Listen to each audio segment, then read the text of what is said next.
Мен комбинге ишенбейм, мисалы, депутат катарычы. Булар элди кыйнап түрдүү нерселерди коюп коюшу мүмкүн. Мына азыр кече көрдүңүз го, очкини тагып, билимдүү болуп көрүнүп, өзүнчө этичный болуп отурган комбиндин орун басарлары келип бизге акыл үйрөттү. Булар эртең элди кыйнайт дагы. Каалаган процентти коюшат. Биз депутаттар мыйзамды жазып колуна карматып коюшубуз керек да.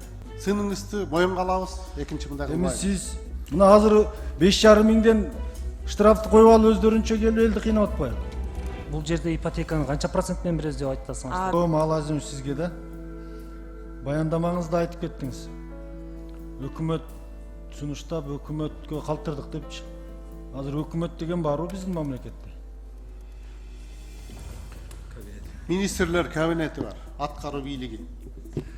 Анан мынау ошону туура айтсак да аткаруу бийлиги, министрлер кабинети депчи. Макул, сиздин сыныңызды моюнга алабыз. Экинчи мындай Эми кылбайбыз. сиз өкмөттүн биринчи орун басары болуп жүргөнсүз убагында, губернатор болуп жүргөнсүз, мамлекеттик бийликте иштебеген ордуңуз калган эмес да. Азыр өкмөткө калтырып коелу деп атпайсызбы? Өкмөттү билесиз го кандай иштегенчи. Азыр мыйзам менен бекитип берип коюшубуз керек, буну төрттөө элечи. Сиз өкмөткө калтырсаңыз мына комбинге. Комбин азыр эртең канча процентти коет, Кудай билет да. Кандай дейсиз? Сиздин оюңузча кандай калтырып койсо канча коюшу мүмкүн булар? Проценти комбин биринчиден мыйзамга өзгөртүү кийилип атканда, эгер адам укугуна оорчулук келе турган кандайдыр бир норма болсо, ал андан мурдагы мыйзамдан көтөрүлбөш керек. 10% деген чекти биз алып коюп атабыз. Демек 10%дан өйдө болбош керек да. Бул биринчиден. Экинчиден 9 коюп коюшу мүмкүн. Экинчиден бүгүнкү күндө акыркы 1-2 жылда үстөк пайызы жеңилдетилген насыя алуучуларга, же болбосо льготный кредитование деген бар, буларда аларга 6-8%дан берилип атат. Ал эми жеткиликтүү жана доступный кредит деп коет, ага өзүнчө бир пайыз менен каралып берилип атат да. Ошондуктан мен айтат элем, ошол жеңилдетилген кредиттин үстөк пайызынан 6-8%дан өйдө болбойт депчи.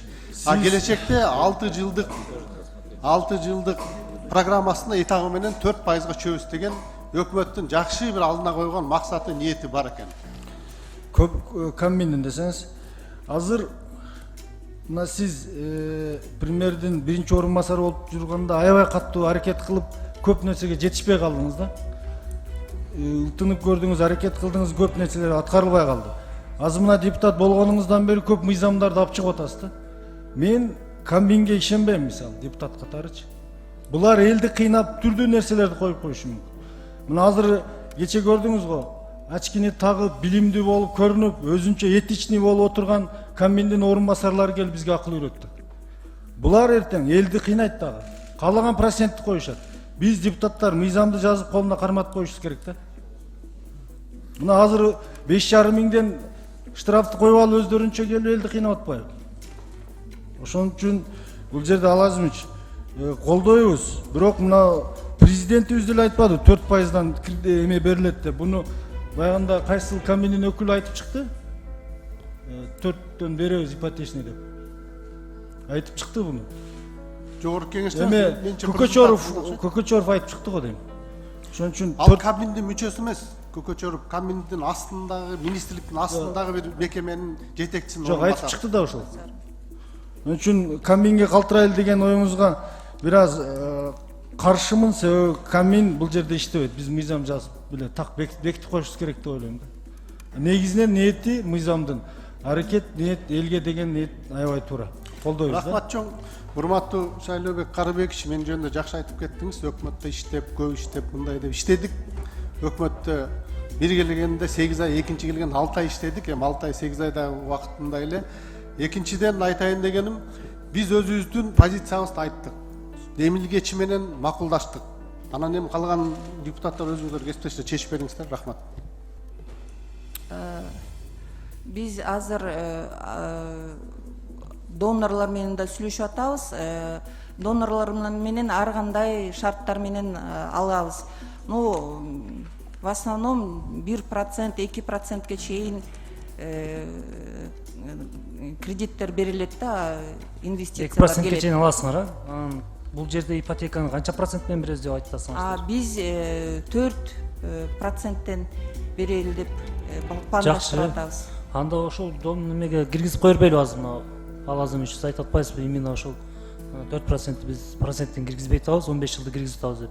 Ошону 4% айтып аткандан киргизип койсок жакшы болбойбу?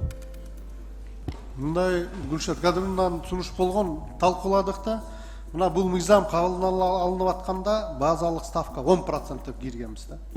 Ана мына бүгүн 5-6 жыл өттү андан бери бүгүн жашоо көрсөтүп атат башка болуп атат да пайыздарчы. Анан бул биринчи аргумент болду. Кийин дагы 5-10 жылдан кийин кандай болуп кетет анан чектөө. Жогоруда айтып атпайбы? Мен азыр 2%-ке чейин алабыз. Турдум мен угуп коюңуз, жогумчу. Анан кийин экинчи биздин аргумент болуп атат. Мына өкмөт азыр атайын программанын долбоорун иштеп чыгып жарыя кылып презентация кылып айтып атышат. Биз келечекте, мына жогоруда туура айтылды, эртең эмес, келечекте 4%ке чейин төмөндөтөбүз, ошо үстөк пайызды деген сунуш болуп атат да буларданчы. Бирок муну эртең эле болуп калбайт, аны ачык айтыш керек. Муну этап менен 5 жылдык, 6 жылдык программа, 6 жылдык программа менен ошого жетебиз деген ниети болуп атат да. Анан эми азыр биз кийирип коелук, 4% деп коебуз. Мыйзам кабыл алынат, эртең президентибиз кол койгондон кийин күчүнө кирет. Анан бүрсүгүн аткарыш керек. Анан ошондо аткарылбаган эле мыйзамга жөнүнө кийирип коюп эле 4% деп, анан азыр мына жогоруда айтып атпайбы, Дастан Далабаевич мага келип сурап атат деп, эртең келгенде жөнүнө популисттик сөз болуп калбасын деп атам да. Мыйзамда кабыл алынгандан аткарылыш керек да. Анан эртең мындай сөз болуп калбасын деген ойго бир пикирге келип Гүлшат Кадыровна менен ошону өкмөт өзү аныктасын, бүгүнкү шартка жараша деген сунушту биз бердик, ошону колдодук да. Анан ошо сунуш кылган демилгечи Гүлшат Кадыровна дагы макул болду. 15 жылдык мөөнөтүн узарталык дегенди биз макул болдук да. Ошондо бир консенсуска келдик десем болот. Ошон үчүн урматтуу депутаттар, азыр мындай мыйзамга бир так эле цифраны көрсөткөндөн практикадан өттүк, азыр көрсөтпөй эле койсок деген сунуш болуп атат. Эми бул жерде 15 жыл так көргөзүп турабыз да, 15 жылда. Ошо процентти деле так көргөзүп койсок кандай болот? Ушуну деле киргизип койсок кандай болот? Баары тең эми мындайда азыр деле айтылып атпайбы? Бүгүн бизге келген каражат негизгине мамлекеттик колдоо болуп атат. Анан эл аралык донорлордон келип атат. Анан чөнтөккө жараша иш кылышыбыз керек. Ачык айтыш керек да. Ошондуктан азыр бир чектөөнү кийирбей деген дагы ошо пикирде биз келдик бир пикирге. Мен айтарым мындайда, жогоруда айтып атпайбы? 2%ке чейин алабыз деп. 2%ке чейин деген бул мындай белгилүү нерсе да. 2%ке чейин алгандан кийин 4% бул жакшы көрүнүш да. Андан жогорусу жогору болуп калат элге делечи. Ошондуктан айтарым 15 жылга болгондон кийин, узартып бергенден кийин 4%тен ашпашыбыз керек. Ошону деле киргизип койсок жакшы болот. Бул менин сунушум да. Рахмат.